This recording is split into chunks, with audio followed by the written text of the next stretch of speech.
정용실의 뉴스 브런치.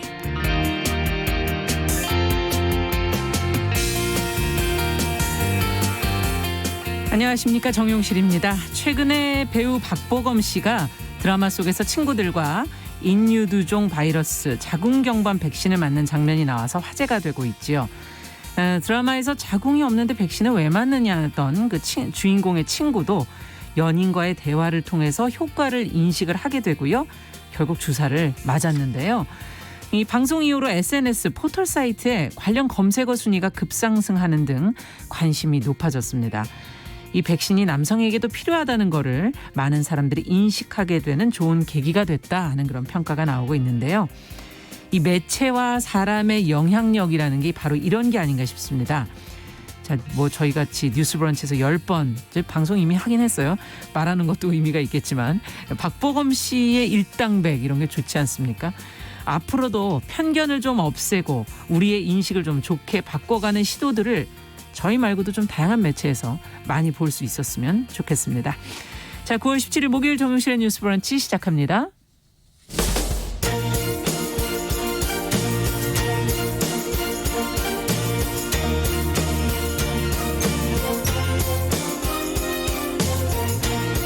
여성의 감수성으로 세상을 봅니다. KBS 1라디오 정용실의 뉴스 브런치. 여러분의 의견을 기다립니다. 문자는 샵 9730으로 보내주세요. 짧은 문자 50원, 긴 문자 100원이 부과됩니다.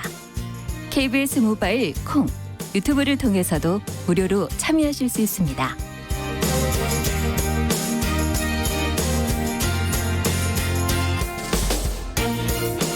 정용실의 뉴스 브런치는 항상 여러분들과 프로그램을 함께 만들어가고 있습니다. 오늘 오랜만에 유튜브로 손서연님께서 들어와 주셨네요. 감사합니다. 요즘 유튜브로 많은 분들이 보고 계셔서 더 감사드리고요. 자, 오늘도 뉴스픽으로 저희는 시작을 하겠습니다. 더 공감 여성 정치연구소 송문희 박사님 안녕하세요. 네, 안녕하세요. 전혜연 사평론가 안녕하십니까? 안녕하세요. 박보검 씨가 혹시 뉴스 브런치를 듣고 하셨다면 더 의미가 있지 않을까라고. 제가 속으로는 그런 생각을 하고 있었는데. 속으로 그렇게 생각을 해봤습니다. 박보검 씨 팬 여러분들 오해 없으시기 바랍니다. 네, 저의 진심을 알아주셨군요. 네. 자, 첫 번째 뉴스는 어제 저희가 이제 수요일마다 하는 국제 뉴스에서도 조금은 다루긴 했었는데 스가 요시히데 신임 일본 총리. 자, 문재인 대통령이 이제 어제 이 스가 신임 일본 총리에게 취임을 축하하는 서한을 보내다는 보도가 나왔습니다. 청와대 대변인이 전한 서한의 내용은 과연 무엇인지 서로 간에 좀 이제 대화의 물꼬가 터질 가능성이 있다고 보시는지 자, 한번 처음에 내용부터 좀 정리를 해보죠. 그 스가 요시히데 그러면 아마 일본 정치에 대해서 잘 모르시는 분들도 왠지 낯익은 이름인데 네. 이렇게 생각하실 겁니다. 왜냐하면 최장기 집권을 했던 7년 8개월 동안 집권을 했던 아베 신조 총리 하에서 내각의 2인자 총리의 부인 내지는 만년 비서 이런 역할을 하고 있었던 관방장관으로 그렇죠. 스가 요시히데 장관이 7년 8개월을 있었기 때문에 이번에 신임 일본 총리가 되었다. 어떻게 되었느냐. 그동안에 일본 정치에 파벌 정치가 있는데 그 파벌 안에서 거대 파벌들의 어떤 도움을 받아서 지금 신임 총리가 됐죠. 아베 신조 총리가 지난 8월 28일 날 사의를 공식 표명했습니다. 네. 병으로 한 건데 그 이후에 아주 신속하게 지금 신임 총리가 내정이 됐습니다. 네. 이 스가 요시히데 신임 총리에 대해서 문재인 대통령이 서한을 보내면서 취임을 축하했습니다.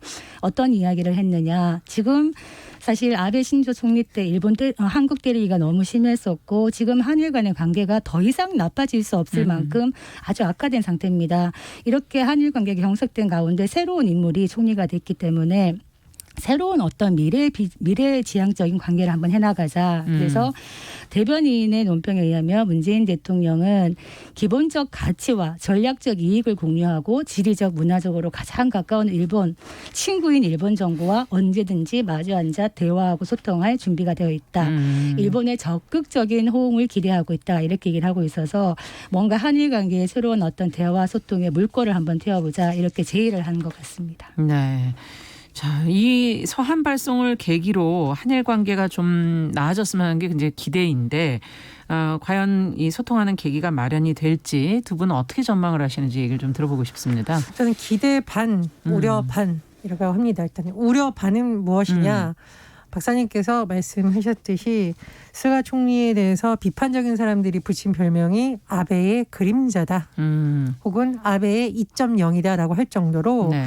전 총리와 비슷한 생각을 갖고 있지 않겠느냐라는 의견이 많습니다. 그렇다면 한일 관계에 있어서도 기존에 있던 입장에서 크게 벗어날 수 있을까라는 것이죠. 특히나 역사 문제는 국제적인 문제이기도 하지만 본인의 지지층에게 호소하는 전략이기 때문에 일본의 극우적 세력을 핵심 지지층으로 모였던 전 총리와 과연 크게 다를 수 있을까라는 네. 전망이 나옵니다. 예를 들어서 스가 총리가 최근 언론 인터뷰에서 한 내용을 보면 한일 관계에 대해서 청구권 협정이 한일 관계의 기본이다라고 강조를 했어요. 네. 일본이 항상 징용 피해자 문제를 할 때 우리 다 해결됐다라고 주장하는 근거가 바로 1965년의 청구권 그렇죠. 협정이었죠. 그래서 이 결국 아베 총리하고 크게 다르지 않는 거 아니야라는 또 우려가 나오고 있습니다. 근데 좀 다른 전망을 제가 해보자면 일단 2인자가 됐을 때와 1인자가 됐을 때는 좀 다를 수 있겠죠. 네. 그리고 1인자가 됐을 때는 이제부터 나의 시대를 연다. 내가 뭔가 새로운 것을 보여줘야 한다라는 또 책임감이 들고 있고요.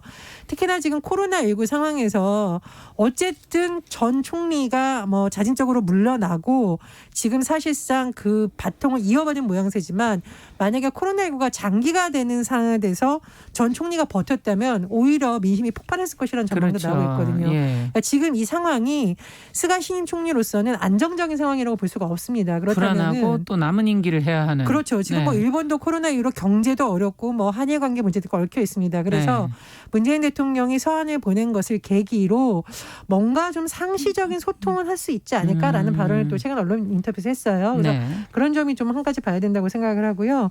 저는 지금 한일이 뿐만 아니라 전 세계가 어렵지만 코로나19라는 것이 그동안의 패러다임을 완전히 바꾸는 계기가 될 것이라고 봅니다. 예를 들면 남북관계 여전히 어렵습니다만은 의료 분야에서의 협력 필요하다라는 게 뭐 찬반 속이지만 여전히 다시 불씨가 남아 있는 거고 예. 일본과 한국 같은 경우에도 민감한 역사 문제에 대해서 당장 답을 내놓기는 어렵겠지만 코로나19에 대한 정보 공유나 이런 것은 인도적 차원이라던가 그렇죠. 또 어차피 한일이 교류를 하면 사람이 오가야 되니까요. 그런 부분에 또 실마리가 될 수 있지 않을까 그렇게 생각합니다. 네. 어떻게 보십니까? 사실 이 스가 총리 같은 경우에는 일본에서 대표적인 흑수저 자수성가형 인물입니다. 네. 일본은 아까 제가 말씀드린 파벌 정치 그리고 세습 정치가 아주 강하기 때문에 이론 기반이 없이 딸기 농장에서 태어나서 대학도 공장에서 일을 하면서 흑수저가 아니다 뭐 이런 얘기도 있던데. 독학으로 공부를 하고 다른 네. 이제 기존의 뭐 아베 네. 전 총리와 비교했을 때는 거의 그렇죠. 극과 극이다 이렇게 평가를 받고 그런 만큼 밑바닥의 정서를 잘 알고 있다 얘기하는데 아까 말했듯이 아베 밑에서 오래 지냈기 때문에 이번에 이제 1인자 내각에서의 1인자가 됐을 때 자기의 정치를 하고 싶은 욕심이 생길 수도 있다. 지금 임기가 1년 남았는데 그 전에 뭐 국회를 해산한다든지 여러 가지 할 수도 있는데 예. 기본적으로 지금까지는 아베 전 총리와의 그 외교에 있어서는 연속성을 강조하고 있습니다. 그렇기 때문에 레이치에 있어 가지고는 일본의 뭐 규제 혁파라든가 이런 식으로 또 아베노믹스를 굉장히 긍정적으로 평가하고 이런 식으로 계승을 하고 있는 상황인데 외교에 있어서 저는 조금 더 우려가 한 7, 80% 더 크다. 우려가 더 왜냐하면 크다. 네, 좀 상징적으로 봤을 때 지금 이번에 새로운 내각의 구성을 면면을 살펴보면은 네. 아까 아베 2.0 얘기했는데 거의 아베 내각 그대로라는 별명이 붙을 정도로 아베 내각 출신들이 4분의 3 정도 그리고 뭐 아베 친동생 제가 이 아베 친동생을 왜 얘기하냐면 아베의 친동생인 기시 노부가 원래 그 기시 노부스케 외할아버지 집으로 양자를 갔기 때문에 기시 노부스케 성이 다른 게 보이는 그렇죠. 거죠. 친동생인데 왜 다른가? 네. 그런데 이 사람이 방위상에 임명이 된 겁니다. 네. 방위상. 방위상. 네, 굉장히 중요한 자리죠. 네. 그렇다면 이 기시 노부가 극우 성향을 갖고 있다고 얘기를 하는데 이 사람이 방위상이 됐을 때 어떤 역할을 할 것인가. 지금 아까 우리 그 대변인은 한국과 일본이 전략적 가치와 뭐 이익을 공유하고 있다 얘기를 하는데 과연 그 지점이 맞는가를 우리가 살펴봐야 되는 것이 지금 중국과 그 미국 간의 경쟁이 심화되고 있는 상황에서 지금 이 새로운 방위상에 대한 기시노부가 친대만 편입니다. 친대만 편이기 때문에 여기에서 이제 중국 고립 정책을 미국하고 같이 펼 수가 있어요. 네. 그렇게 되면은 한반도 외교에 있어가지고 한국의 외교적 입지가 좀 더 좁아질 수가 있는 우려가 있기 때문에 이런 부분을 어떻게 우리가 잘 극복해 나갈 것인가 이런 거를 좀 생각을 해야 된다. 그리고 사실 기존에 그 지한파라고 많이 얘기하고 네. 있는 그 간사장 니카이 형 간사장이 어쨌든 간에 남아 있는 거는 그나마 네. 한국 관계에 대해서 조금 관계 개선 가능성은 있지 않겠나 이런 생각은 하게 됩니다. 근데 지금 이제 저는 코로나라는 것이 많은 것의 패러다임을 변화시킬 거다라고 하는 것이 지금 일본 같은 경우에도 피해가 상당하잖아요. 그렇죠. 그리고 사실은 아베 신조 총리 같은 경우에는 지지율이 흔들릴 때마다 한일 관계를 오히려 자극해서 그렇죠. 단합을 내부 여론을 돌렸다라고 네. 하는 이제 평가가 많았었죠. 근데 저는 그게 좀 한계치에 다다랐다고 지금 보고 있습니다. 그래서 일본이 굉장히 어려운 상황이고 우리도 어렵지만 일본은 뭐 상황이 더 심각한 상황에서 아사히 신문에서 이런 사설이 나왔어요. 한국과의 정상적 대화를 재개해라. 수출 규제 강화 철회해라. 강화 조치 철회해라. 그래서 저는 일본 내에서도 이 한일 관계 지금 가지고 계속 이렇게 하는 게 일본에도 도움이 안 된다라는 여론이 확산될 그렇죠. 수 있었다라는 거죠. 특히 수출 규제 강화 문제가 초기만 해도 한국 정부에 엄청난 타격을 줄 거고 한국 경제에서 들고 일어나서 결국은 두 손을 들 것이라는 전망이 있었지만 소재, 부품, 장비, 소부장에 있어서 오히려 한국산, 국내산을 네. 촉진시켰다는 결과가 지금 좀 분석도 나오고 있잖아요. 네. 그래서 이것은 잘못된 전략이니까 수정해라라는 목소리가 일본에서부터 나오고 있다라는 것이 싫든 좋든 기존 총리와는 조금 다른 고민을 하게 하는 지점이지 않을까 또 그렇게 생각을 합니다. 네. 제가 또 이제 그 걱정했던 부분이 무엇이냐면은 이 스가 신임 총리는 사실 본인의 어떤 파벌은 없습니다. 네. 그래서 파벌 정치를 안 하겠다고 얘기했지만 실제로는 이게 벗어날 수가 없는 것이 일본은 55년 체제라는 것이 익숙할 텐데 55년 체제 이후로 사실은 파벌 정치로 이 자민당의 장기 집권이 네. 이루어지고 있는 상황인데 이번에 왜 스가 요시히데 장관이 일본 총리가 쉽게 되었느냐 파벌들이 밀어준 것이거든요. 네. 왜 밀어줬느냐면 아베 총리가 장기 집권을 하면서 사실은 파벌들에게 굉장히 안정적으로 여러 요직을 나눠주면서 장기 집권이 가능했는데 이거를 안정감 있게 계속 유지할 수 있는 사람이 바로 스가다. 이래가지고 한 7개 중에서 5개 가장 큰 파벌들이 밀어준 것이죠. 네. 그래서 지금 내각도 파벌이 골고루 이렇게 분산이 되어 있는데 이런 어떤 파벌들의 입김에서 과연 스가가 어느 정도의 독립성을 보여줄 수 있을까. 그리고 특히 한국과의 관계에서는 늘 하던 얘기가 네. 관방장관 시절에도 이란 청구권 협정, 한일 청구권 협정이 바로 기본이다. 그리고 지금 강제징용 재판 관련해서도 국제법 위반으로 우리가 대응하겠다. 이런 기조를 늘 해왔기 때문에 한국과의 관계에서는 큰 변화가 있을 수 있을까 좀 우려는 됩니다. 네. 근데 이제 9월 12일 날 일본 기자 클럽 초청 토론회가 있었습니다. 근데 네. 이제 그때의 스가 총리의 발언을 보면은 뭐 한중 관계에 대해서 물어봤는데 인접 군가들하고 굉장히 어려운 문제가 있는데 양자택일은 아니라고 본다. 그래서 양자택이라는 것은 옛날에 이거 아니면 저거 뭐 그렇죠. 철학 안 하면 우리 이렇게 하겠다 이런 방식은 좀 아니지 않나라는 해석이 네. 나오고 있고요. 전략적으로 접근하고 상시 의사소통을 할 수 있는 외교라고 했습니다. 그러니까 한 번에 풀리는 건 아닌데 상시 의사소통이라는 건 적어도 대화를 완전히 단절하지는 끝은 않겠다라는 예. 거죠. 그래서 올해 물론 코로나 상황의 변수가 있습니다만 한중일 3국 간에 어떤 정상들 간의 어떤 회담이 있지 않을까라는 전망이 좀 조심스럽게 나오고 있거든요. 그렇다면 그것을 계기로 대화의 물꼬는 좀 틀 수 있지 않을까 뭐 그런 전망도 해봅니다. 네. 이 사람 취미가 일이라고 그러대요. 취미가 일이라고 하는데 예. 좌우명이 뜻이 있으면 길이 있다라고 얘기하는데 그 뜻에 한일 관계에 개선이 들어갔으면 좋겠다. 이런 기대를 한번 해보고 싶습니다. 이제 네. 관방장관이라는 것이 보통 대변인격이라고 네, 하죠. 그렇죠. 그래서 저는 여론과 언론에 굉장히 민감하지 않을까 이런 생각을 하기 때문에 우리나라의 전략적 접근도 중요하고요. 또 일본 내에서의 여론의 흐름이 굉장히 큰 영향을 미치지 않을까 생각합니다. 네.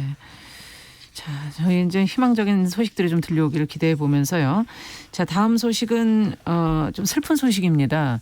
그 집에서 라면을 끓이려다가 불을 낸 초등학생 형제가 중태에 빠졌다는 보도 아마 며칠 전에 나왔기 때문에 보신 분들도 계실 거고요. 많이 안타까워하고 있는데 이 아이들이 돌봄의 사각지대에 놓여 있다는 그런 지적이 이제 나왔어요. 관련 내용을 저희가 좀 짚어보면서 지금 코로나 상황에서 우리가 이런 문제들을 어떻게 처리해 가야 될지도 한번 생각을 해봐야 될 것 같습니다. 화재가 많이 일어나는 지금 시기입니다. 그런데 이 사건을 우리가 주목해야 되는 이유는 우리가 식물을 볼 때 이렇게 단면을 잘라보면은요, 그 하나의 단면 안에 이 식물이 어떻게 자라고 있는지를 보여줄 수 있는 모든 정보가 들어있다고 하잖아요. 길게 자르지 않은 그 단면만 봐도 다 드러낼 수 있다고 하듯이 이 아이들이 사고를 당하게 된 상황, 네. 그 이후의 문제들을 보면 취약계층에 있는 아이들이 지금 어떤 현실에 놓여 있는가를 우리가 여러 가지 측면에서 사실은 좀 살펴볼 필요가 있습니다. 네. 먼저 아이들이 왜 라면을 끓여 먹으라고 했을까? 네. 지금 코로나19 상황에서 학교에 못 가고 있으니까 급식을 하는 게 아니라 아이들이 이제 엄마 아빠가 없으니까 밥을 챙겨 먹기 먹어야 위해서 되는 거죠. 라면을 끓이려고 한 거예요. 근데 지금 이제 화재의 정확한 원인은 조사 중이라고 하는데 4층에 있는 빌라 중에 2층에 있는 집에서 이제 빠져나오지 못했고 네. 119 신고를 했지만 이제 제대로 이렇게 파악도 제대로 안 되고 결국 위치 추적을 해서 지금 아이들을 겨우겨우 들어갔군요. 구출해서 병원에 네. 옮겼다고 하는데요. 나이가 지금, 어리던데요. 네, 어립니다. 지금 A군 형제인데 지금 10살, 초등학생 형제. 예, 10살, 8살.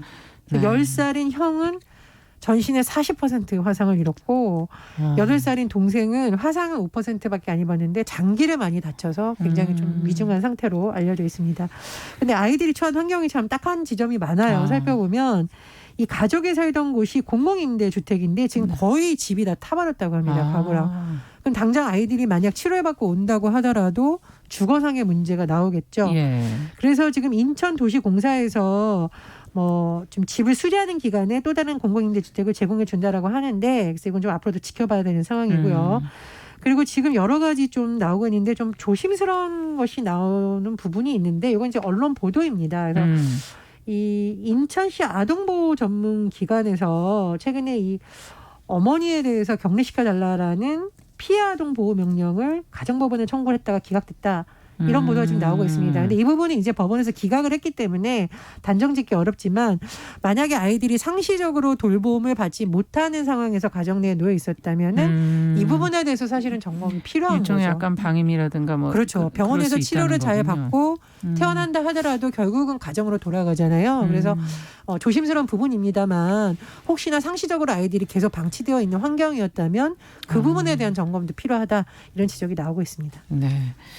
자, 여기선 정말 생각할 거리들이 지금 여러 가지가 담겨 있는 그런 사안이 아닌가. 어떤 분들께서는 지금 뭐 소령님 아이들 사고가 정말 너무 마음이 아프다 이렇게 적어주신 분도 계시고요. 또 이런 사안을 우리가 해설할 게 뭐가 있느냐라는데 저는 도리어 다르게 생각합니다. 더 들여다보고 더 촘촘히 좀 봐야 될 부분들이 있는 것 같고 하나하나 좀 따져보도록 하죠. 먼저 지금 이 코로나 상황 속의 돌봄 사각지대 이걸 좀 대책이 잘 따라가고 있는 건가? 보완해야 될 부분은 없는가? 이거부터 좀 하나씩 생각해 보죠.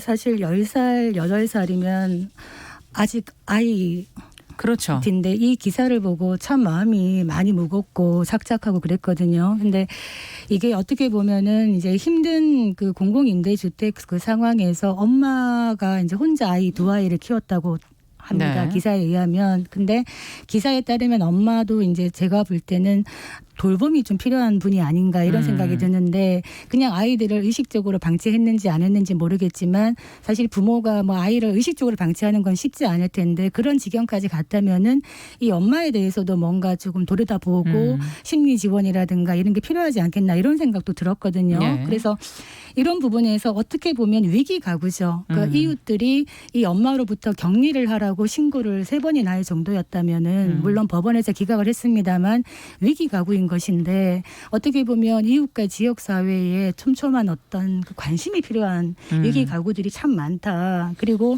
이 돌봄의 공백에 놓여 있는 아이들을 우리가 어떻게 해야 될 것인가. 네. 사실 가스불이 위험한데 이 아이들이 가스불을 할 수밖에 없었던 거는 지금 이 아이들뿐만 아니라 취약한 뭐 노년층이라든가 좀 많이 힘든 분들이라든가 네. 장애인 분들이라든가 직접 밥을 해 먹을 수 없는 그런 분들한테는 사실 대체식 정도 도와줬어요. 예, 도시락이나 네. 대체식에 갔어야 되지 않겠나. 이 음. 아이들이 학교를 못 가기 때문에 그렇죠. 집에서 해결했어야 되는 것인데 학교의 돌봄 교실이라든가 지역의 아동센터라든가 이런 것들이 조금 더 긴밀하게 연관이 되었다면은 이런 사고를 우리가 안타까운 사고를 좀 막을 수 있지 않았겠나 이런 생각이 들고 화상은 치료가 참 오래 걸리고 많이 힘들다 그래요. 그래서 이 아이들에게 도움의 손길도 갈 수 있으면 좋겠다. 아마 기탁을 받는 걸로 알고 있습니다. 네. 그래서 아까 주거 문제도 해결을 해주겠다는 분이 나타났다. 지금 그런 얘기신 것 같은데요. 네. 그래서 하여튼 지금 이 아이들뿐만 아니라 아마 그 관심의 대상에서 멀어지고 있는 많은 힘든 위기 가구들이 있을 텐데 지역사회 돌봄센터가 사실은 무한 돌봄센터 기능을 좀 하면 좋겠어요. 앞으로 이 코로나가 언제까지 갈지 모르겠는데 정말 좀 현장에 가서 정말 힘든 가구가 없는지를 좀 살펴보고 이 경우에도 만약에 미리 이 엄마나 이렇게 심리치료를 했다든가 아니면 이 아이들의 격리해서 좀 돌봤다면은 이런 사고를 막을 수 있지 않았겠나. 참 안타까운 마음이 너무 많이 드는 사건이었습니다. 네. 집 같은 경우에는 인천도시공사에서 예. 이제 공공임대주택을 제공해 준다고 하는데 아마 이게 집을 수리하는 기간만인 것 같습니다. 이게 그렇겠죠. 정확한 기준이 예. 아직 마련되지 않았기 때문에 장기적으로는 그런 부분에 대한 기준도 마련되면 더 좋다고 생각을 하고요. 이게 돌봄이라는 것에 대해서 우리가 계속 지금 사회적 화두가 나오고 있습니다. 사실 저는 이번 대정부 질문에서 가장 많은 질의가 나왔어야 될 부분이 코로나19 시대에서 취약층에 대한 질문이 많이 나왔어야 돼요. 네. 지금 다른 사안 때문에 다 묻히고 있는데 아이들 문제라든가 노인 장애인이 코로나19 그렇죠. 시대에서 정말 생존의 위기에 놓였다는 표현이 나오고 있어요. 우리 예전에 한번 다뤘던 아이템인데요. 요양시설에 있는 정말 거동이 불편한 노인들이 이분들을 돌봐주는 사람들이 코로나로 인해서 접촉이 제한되다 보니 기저귀를 못 갈고 있다. 그래서 요양병원에 자식들이 전화를 해서 나라도 가서 갈아주겠다. 이런 사연을 전한 적이 있거든요. 예. 이런 게 바로 취약계층입니다. 그래서 재난 상황에서 어떻게 보면 취약계층이 겪는 현실이 지금 이 사건을 통해서 드러난 것이거든요. 그렇죠. 그러니까 이건 하나가 아니라 이런 일이 앞으로도 드러날 수 있는 일어날 여러 수 가지 있다. 구조적 문제를 지금 우리가 얘기해야 되는 겁니다. 그래서 국회에서 이런 문제를 사실 좀 심도 깊게 다뤄줬으면 좋겠다는 생각이 들고요. 또 하나는 관여할 수 없는 부분 때문에 요즘 많이 나오는 것이 민관 협력이잖아요. 네. 그래서 지역에 보면은 뭐 각종 자원봉사 센터라든가 지역 자치적으로 만드는 센터도 많거든요. 이건 이제 국가 관리가 아니라 자치구에서 관리합니다. 이런 곳에서도 가장 동네 사정을 잘 아는 분들이니까 그렇죠. 특히 아이들 문제에 있어의 돌봄은 이런 것과 좀 유기적으로 해서 상시적으로 어떤 위험이 도사리고 있는지라도 좀 파악이 되면 좋지 않을까 그런 생각입니다. 그 취약 계층 얘기를 하시니까 또 하나의 사각지대 심각한 것이 지금 그 장애인 분야에서 중증 장애인 분들이 지금 거의 고립되다시피 하는 경우가 많은데 지금 본인이 식사를 해서 드실 수도 없는 상황에서 장애인 활동 보조인들을 구하기도 매우 어렵다. 지금 코로나 상황에서 그렇다면은 사실은 가족들이 그 역할을 할 수도 있는 것인데 네. 지금은 법적으로 장애인 가족들이 본인의 가족의 장애인 활동 보조인으로 되는 것이 금지되어 있습니다. 네. 이런 것들도 사실은 국회에서 이런 것들을 들여다봐야 되는 게 아닌가 참 안타깝습니다. 네. 지금 유푸쿠님께서는 마음이 아파서 못 듣겠다는 얘기도 하시고요. 이선아님께서는 이런 가정을 좀 파악을 해서 도시락 같은 것을 배달해 주는 것도 심층적으로 좀 조사를 해본다면 돌볼 수 있지 않겠는가 하는 의견도 주셨습니다. 자, 마지막으로 이제 다음 달 3일에 뭐 개천절 집회 지금 얘기가 아직까지 계속 나오고 있는데요. 개최 여부로도 지금 두고서는 관련 단체, 정부 강경한 입장으로 맞서고 있다는데 이 내용도 한번 좀 들여다보죠. 예, 사실 정부에서는 계속 강경하게 대응하겠다는 입장을 밝혔었고 네. 정치권에서도 계속 목소리가 나오고 있는데 이 관련 단체가 기자회견을 했습니다. 그래서 이제 아직 공식적으로 입장을 밝힌 건데 다음 달 3일 개천절에 종로구 세종로소 공원 앞 부근 인도에 1,000명 규모의 집회를 열겠다라고 아예 이제 기자회견을 한 겁니다. 그래서 네. 굉장히 다시 이제 공방이 일어나고 있는데요. 보수단체의 경우에는 우리가 마스크 착용하고 손 소독제 착용하면서 방역수칙 준수하겠다. 네. 2m 간격 유지하겠다라고 하면서 헌법에 보장되어 있는 집회 결사의 자유를 보장해라라고 지금 주장을 하고 있습니다. 그런데 예. 지금 정부에서는 어떤 경우냐. 집회를 강행할 경우에 신속하게 해산 절차를 진행하겠다. 왜냐하면 코로나19 확산세가 다시 급격히 증가될 수 있다라는 네. 우려를 계속 제기하고 있습니다. 예. 지금 송영래 보건복지부 대변인도 만약에 불법 집회를 강행하면 적정 수단을 동원해 강제로 해산할 것이라고 하는데요. 어쨌든 이미 금지치가 내려진 집회가 있습니다만 또 지난번 광복절 집회와 유사한 사건이 일어날지 또 이것이 어떤 기폭제가 되어서 코로나19가 확산되는 거 아닌지 우려도 제기되고 있습니다. 네, 안 그래도 이제 추석도 있고 여러 가지들이 지금 놓여 있기 때문에 걱정스러운 부분이 있고요. 지금 과연 이런 집회를 열겠다고 고집하면 대다수 국민들이 과연 납득할 수 있을 것인가? 또 이 강경 대응이 또 불가피한 상황으로 이렇게 가다 보면 서로에게 좋지 않은 부분이 분명히 있어서 어떻게 대책을 세워야 될지. 사실 코로나 시대의 인권 이라는 측면에서 좀 깊은 생각을 할 수밖에 없는 주제입니다. 어떻게 보면 지금 개천절 집회를 강행하겠다는 그것도 대규모로 강행을 하다 보면은 방역 수칙을 지키지 못할 경우가 많기 때문에 그럼요. 지금 국민들의 우려가 큰 것이거든요. 그래서 그 부분에 대해서는 좀 자제를 해줬으면 좋겠다라고 다시 한번 요청을 드립니다. 그런데 또 다른 측면에서 집회와 시위의 자유, 표현의 자유 이런 측면에서는 과연 어느 정도까지 제한이 가능한 것인가라는 공론은 필요가 있거든요. 그래서 앙겔라 메르켈 총리가 어떤 얘기를 했냐면은 독일도 지금 왜 코로나19로 통제를 많이 하느냐 그래가지고 엄청난 그 시위가 일어나고 있는데 이런 말을 합니다. 총리가 우리나라에서 모든 사람은 정부의 결정을 공개적으로 비판할 자유가 있다. 그렇지만 평화적으로 항의하는 자유를 보여주면 많은 사람들이 부러워할 것이다. 이렇게 얘기를 했습니다.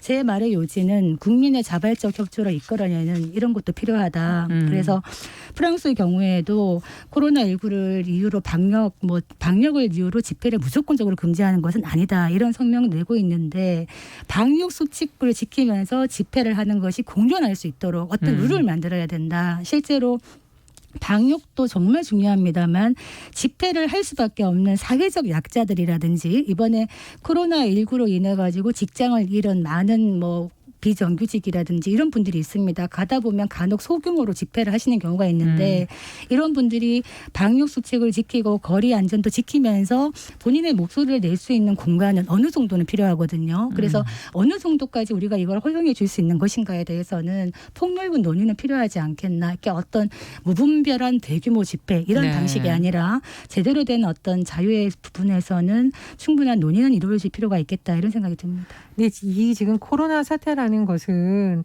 다른 사람들의 생명을 위협할 수 있는 감염병 사태에서라는 특수성을 또 있는 것이죠. 그러니까 무조건 하지 말라는 것이 아니라 지금 보건복지부 대변인이 집회 강제 해산한다라는 게 흔한 사례는 아닙니다. 그렇기 때문에 그런 부분도 봐야 될 것 같고요. 또 하나는 우리가 8.15 집회가 만약에 큰 후폭풍이 없었고 질서 정연하게 유지됐다면 좀 시민들이 이렇게까지 불안해하지 않을 텐데 이미 유사한 형태의 집회에 있어서 후폭풍이 일어났었잖아요. 네. 그리고 일부 교회 같은 경우에는 근처 상인들이 손님이 뚝 끊겨가지고 상인들이 지금 막 나서서 제발 이런 거 하지 말아달라 그러고 일부 관광버스 운행 업체에서 개천절 집회 갈 때 우리는 버스 대절 못한다.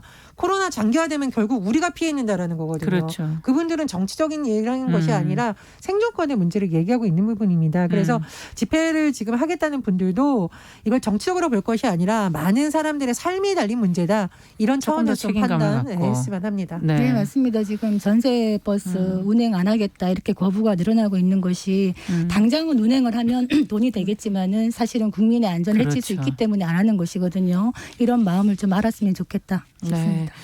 자, 뉴스페이 오늘도 전혜연 평론가 더공감 여성정치연구소 송문희 박사 두 분 수고하셨습니다. 감사합니다. 감사합니다.